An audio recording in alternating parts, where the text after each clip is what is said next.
Key items. Guess what? Time for another review. Black Knight. Alright, so here's Black Knight in his packaging. Pretty much like the other ones.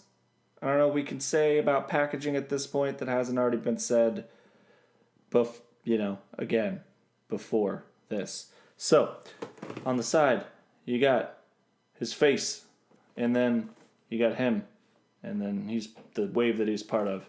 And then you have the exact same picture, also, of him. Marvel's Black Knight. Some type of stains on the box. Not from me. Glamour shot. And here's the rest of it. Pretty good packaging. I don't care about it though because we're about to rip this guy out of it. Alright, so here's the figure out of his box. Now that we got the merchandise out of the way. That is my least favorite part of any of these reviews. So along with the Black Knight, you have a sword, which we'll cover later. You have his regular head sculpt. You have his evil, Masters of Evil head sculpt. And his Dane Whitman head sculpt, which is totally out of focus, but you're going to have to deal with that because we're going to get to it later, and you'll be able to look at it much better. Alright, so starting out, let's take a look at the character's general head sculpt. I think this might be my favorite one. I really like it. The head moves around a good bit, and that's pretty good because all of the poses I've seen for this character are really cool, especially the ones that are on the box and some other things I've seen online. The arms look pretty great. You can see the scaling for the armor here, which is pretty cool. Unique effect. I can't think of any other figures that have this type on it. There's some, like Hawkeye has something similar to it, so it could just be the same one that Hawkeye has, but kind of unique, that silver. Gloves look great. The arms twist out so he can hold the sword, which is pretty cool. He's got this old-timer belt. I think my grandfather has this exact same belt. Who am I kidding? I'm almost 40, so I'm probably going to be wearing this belt soon.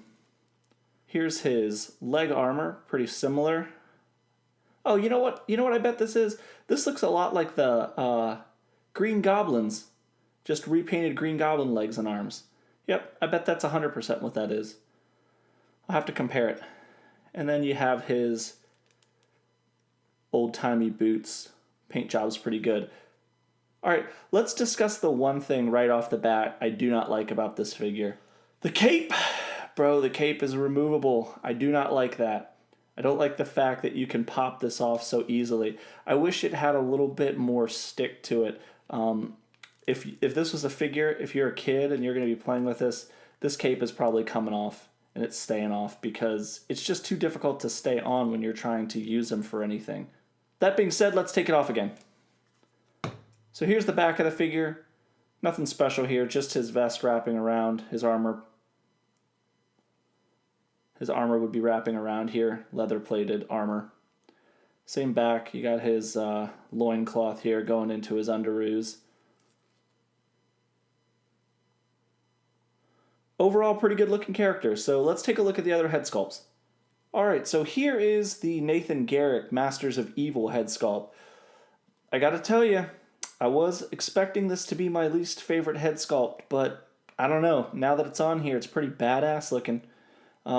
I mean, it looks pretty much like standard knight garb, but there's something special about it. It looks really nice. The darker color with the gold here, the American eagle at the top.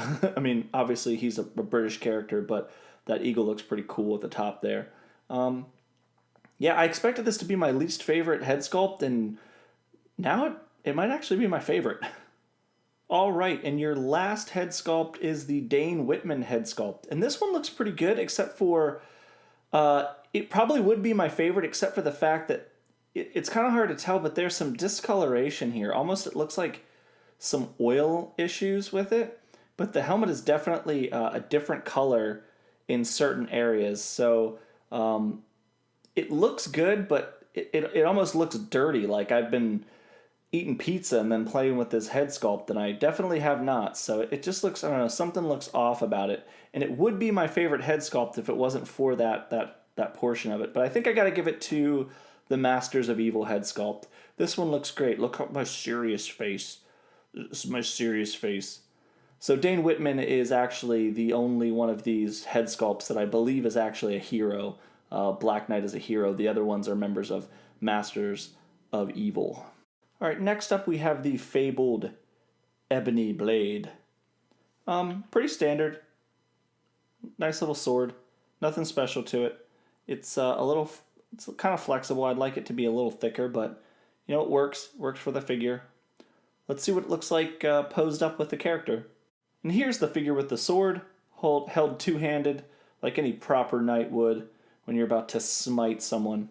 Looks pretty good. There's going to be a lot of posing potential with this character. A lot of people are grabbing multiple copies of this character to use all three head sculpts because they're so good. So it's also certainly cool to think about putting the Masters of Evil version of Black Knight against the Avengers version. So that's about it for this figure review. Not a whole lot here. This was a character I wasn't really looking forward to in terms of reviewing because I don't know a whole lot about Black Knight. He's not a character that's really somebody I would consider an A+ Marvel character. But this figure is pretty good. It definitely has some posing potential. I wouldn't say it's a sleeper hit for me. When I looked at it in the packaging, I thought it was a little bit more durable than it is here. It certainly seems to be just a standard Marvel Legends body sculpt. It's not like Ares from the Thor Ragnarok series. It was a little bit more thicker plastic, but it'll do. It's fine.